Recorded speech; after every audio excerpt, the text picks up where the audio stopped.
Hai guys, jumpa lagi dengan channel Masno22. Sebelum kita lanjut ke ceritanya, jangan lupa subscribe, like, komen videonya. Terima kasih. Chen Ping terbang semakin tinggi, dan bahkan terbang menuju bagian atas pintu masuk gua. Anda harus tahu bahwa pintu masuk gua ini penuh dengan roh jahat.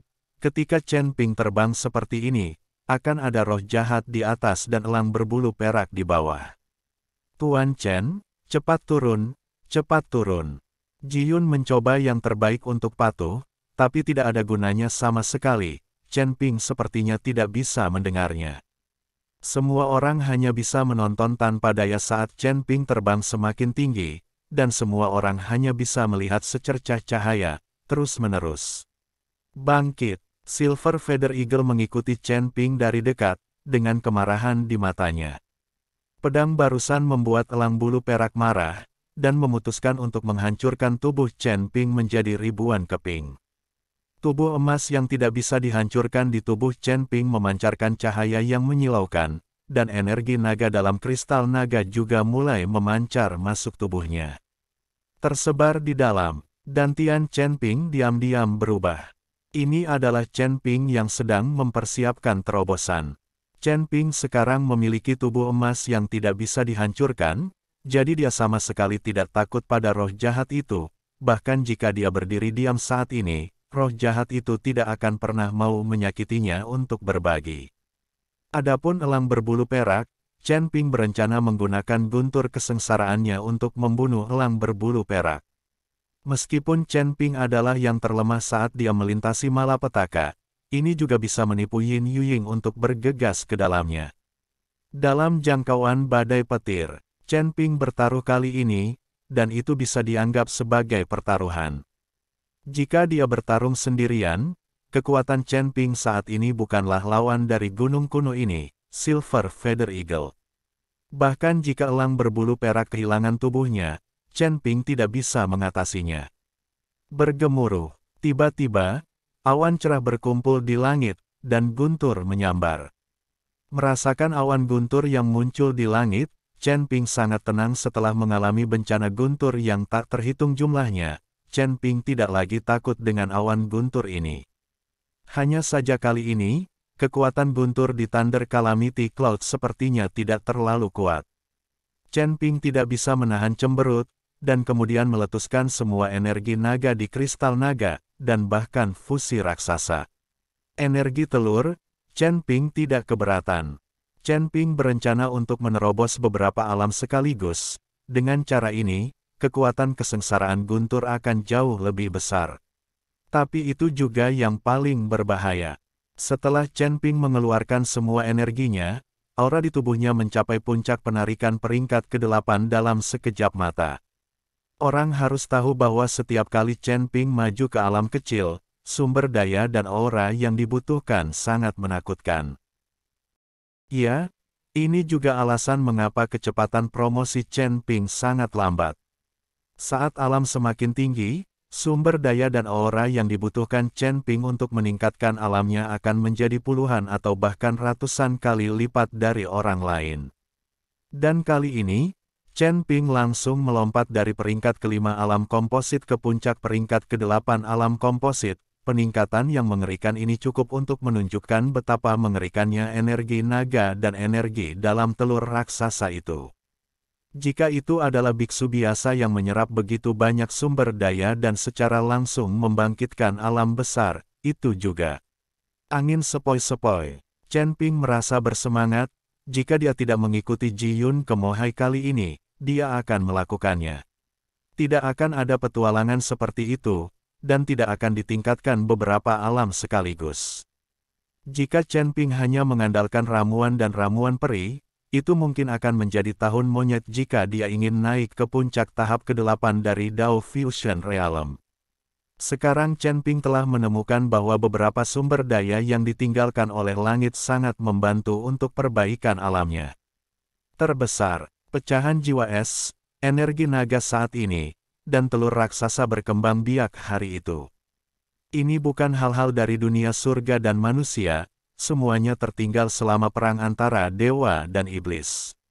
Dan hal-hal ini sangat membantu kultivasi Chen Ping. Memikirkan hal ini, Chen Ping memutuskan untuk menghabiskan lebih banyak waktu di dunia surga dan manusia di masa depan, mencari medan perang kuno yang terlupakan itu, untuk melihat apakah dia dapat menemukan sumber daya. Di udara melonjak, dan kekuatan kental juga mengikuti. Menjadi lebih besar. Seluruh pulau tertutup awan gelap, dan dasarnya gelap.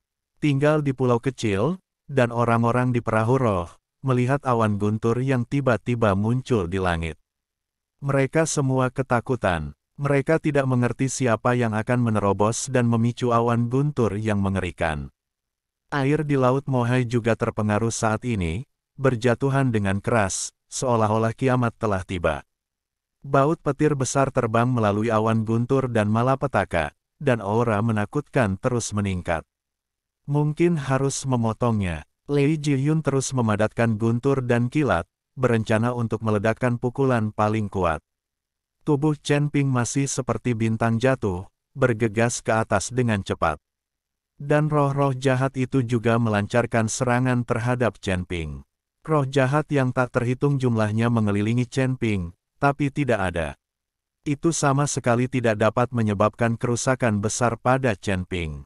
Tanpa merusak kekuatan tubuh emas, roh-roh jahat ini dicegah, apalagi tubuh Chen Ping saat ini.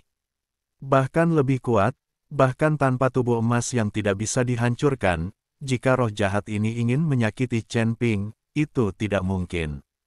Ya, saat Chen Ping semakin dekat dan semakin dekat ke pintu masuk gua, awan guntur di langit tampak mendidih. Akhirnya, setelah menyeduh untuk waktu yang lama, malapetaka guntur yang tebal jatuh dan langsung menuju Chen Ping. Dengan kecemerlangan yang menyilaukan, malapetaka guntur menembus langit dalam sekejap, menyinari ekspresi kaget semua orang. Melihat ini, Chen Ping tidak bisa menahan cemberut. Dia masih di dalam gua saat ini, tanpa diduga, Lei Jie tidak bisa membantu tetapi membombardirnya. Jika ini terjadi, dia akan memblokir di depan, dan itu tidak akan dapat menyebabkan banyak kerusakan pada tikar bulu perak di semua. Lagi pula, pintu masuk gua tidak terlalu besar, dan kerusakannya terhalang oleh bencana guntur saat menghantam. Tapi karena ini masalahnya, Chen Ping hanya bisa menahan bencana guntur ini secara langsung, berpikir bahwa ketika dia menerobos, akan ada lebih dari satu bencana guntur. Chen Ping berteriak pelan, dan bintang guntur dan kilat asli di ruang aslinya berkedip. Pada saat terobosan, Chen Ping masih berpikir untuk mengandalkan kekuatan bencana guntur, dan merasa lebih takut pada sumber guntur dan kilat. Memaksa, bencana guntur ini menyebabkan tubuh Chen Ping tiba-tiba tenggelam, dan beberapa sisik terlempar dari tubuh emasnya yang tidak bisa dihancurkan. Senjata tidak lengkap yang tak terhitung jumlahnya atau senjata ajaib jatuh satu demi satu. Mercury Yun dan yang lainnya di bawah mulai mengelak satu demi satu untuk mencegah cedera, sementara mata Lilian Zhan berbinar dan dia buru-buru mencari senjata dan senjata ajaib yang hilang. Barang berharga, dan elang bulu perak, yang mengejar Chen Ping, langsung berhenti saat melihat ini. Dia tidak menyangka bahwa dalam keadaan seperti itu, Chen Ping akan memilih untuk menerobos dan menderita begitu mengerikan.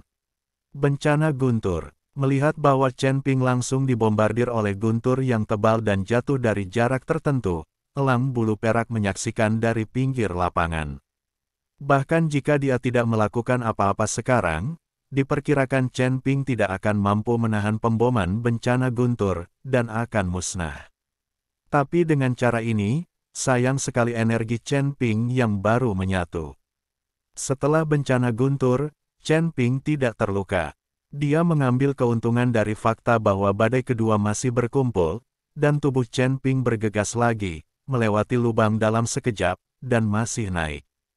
Silver Feather Eagle melihat bahwa Chen Ping terbang menuju awan badai, dan tidak bisa tidak terkejut. Orang ini, apakah kamu mencari kematian sendirian?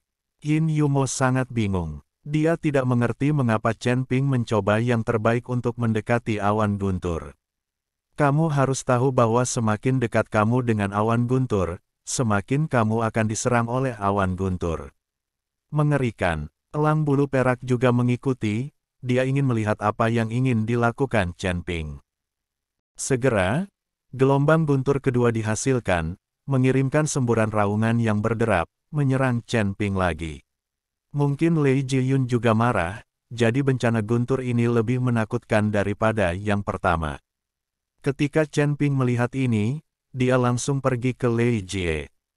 Yin Yufo menatap Chen Ping dengan kaget, dan melihat Chen Ping tak berdaya, dibombardir oleh bencana guntur lagi. Hanya kali ini, Chen Ping perlahan membuka tangannya, sehingga malapetaka guntur melewati tangan Chen Ping dan terus berkeliaran di tubuh. Di sekitar tubuh Chen Ping, busur listrik biru terus-menerus meresap. Guntur merah tebal, setelah tubuh Chen Ping mengembara, berubah menjadi kilatan emas sedikit demi sedikit. Listrik. Di ruang asli Chen Ping, bintang guntur dan kilat asli memancarkan cahaya yang menyilaukan. Wajah Chen Ping menunjukkan ekspresi puas, dan tiba-tiba dia melambaikan telapak tangannya, dan kilat emas langsung menuju ke elang bulu perak. Petir emas langsung menembus kehampaan, dan dalam sekejap mata, itu tiba di depan elang bulu perak, dan kilat emas menyambar elang bulu perak. Terjadi ledakan dahsyat dari tubuh elang. Tubuh elang berbulu perak itu jatuh dengan cepat, dan akhirnya berhasil menstabilkan sosoknya. Silver Feather Eagle memandang Chen Ping dengan tak percaya, dia tidak pernah menyangka Chen Ping bisa mengendalikan kekuatan Lei Jie. Setelah Lian Ping berhasil dalam satu pukulan, dia sangat gembira, sekarang dia bisa menahan bencana guntur, dan dia bahkan bisa mengendalikan bencana guntur. Tampaknya asal petir di tubuhnya memang memainkan peran besar. Untuk kekuatan petir ini, pemahaman dan persepsi Chen Ping menjadi semakin mendalam. Dia bahkan bisa menganalisis inti dari kekuatan setiap malapetaka guntur, setiap jejak busur listrik, setiap arus. Sekarang Chen Ping dapat mengendalikan kekuatan Lei Jie, dia ingin membunuh Chen Ping saat Lei Jie berkumpul lagi. Tapi ketika elang bulu perak menyerbu ke arah Chen Ping lagi, badai petir lainnya melanda. Chen Ping langsung mengendalikan Lei Dong dan menyerang Silver Feather Eagle. Serangkaian petir emas meledak dari tangan Chen Ping, sementara awan guntur di udara terus-menerus mengumpulkan guntur. Elang berbulu perak mengelak dan memandang Chen Ping dengan tak percaya, awalnya bencana guntur bagi para biksu untuk meredam tubuh mereka, tetapi sekarang telah menjadi mainan di tangan Chen Ping. Serangkaian badai membombardir, Chen Ping ditutupi dengan tubuh emas yang tidak bisa dihancurkan, dan arus melonjak di sekelilingnya, seperti cangkul, dewa petir. Elang berbulu perak mencoba yang terbaik untuk menghindar, tetapi masih diserang oleh banyak petir emas. Silver Feather Eagle terus mengutuk dalam hatinya, dia tidak tahu bahwa Chen Ping hanyalah seorang kultivator kecil yang pas badan, bagaimana mungkin dia? Mengapa itu menyebabkan begitu banyak guntur? Sudah berapa kali ini belum berakhir? Di bawah pemboman Lei Jie, Silver Feather Eagle akhirnya tidak tahan, dan akhirnya kehilangan jiwanya di mata keengganan dan penghinaan. Itu ditinggalkan dengan jiwa, dan menghilang sepenuhnya sekaligus. Setelah elang berbulu perak tersingkir, awan guntur di bagian itu juga perlahan menghilang. Pada saat ini, tubuh Chen Ping melayang di udara, seperti dewa sejati, dan orang-orang tidak dapat menahan kekagumannya, masih seorang biksu di kapal roh, menatap kosong ke arah Chen Ping, dengan ekspresi rumit di matanya. Chen Ping menjadi tenang sejenak, lalu perlahan jatuh. Melihat Chen Ping, banyak biksu di pulau kecil terus mundur satu persatu, seolah melihat monster. Chen Ping mengabaikan mereka, tapi melompat ke jurang maut lagi. Meskipun dia keluar, Ji Yun dan yang lainnya masih terjebak di dalam, Chen Ping tidak bisa mengabaikan mereka. Di dasar gua, banyak biksu juga mulai memetik senjata dan senjata ajaib yang baru saja jatuh. Segera setelah itu, bayangan hitam dengan cepat turun. Minggir, ada hal lain yang jatuh. Teriak Li Yun, dan buru-buru menarik Ji Lianzan pergi. Tetapi ketika bayangan hitam jatuh di depan mereka, semua orang terkejut menemukan bahwa itu adalah Chen Ping.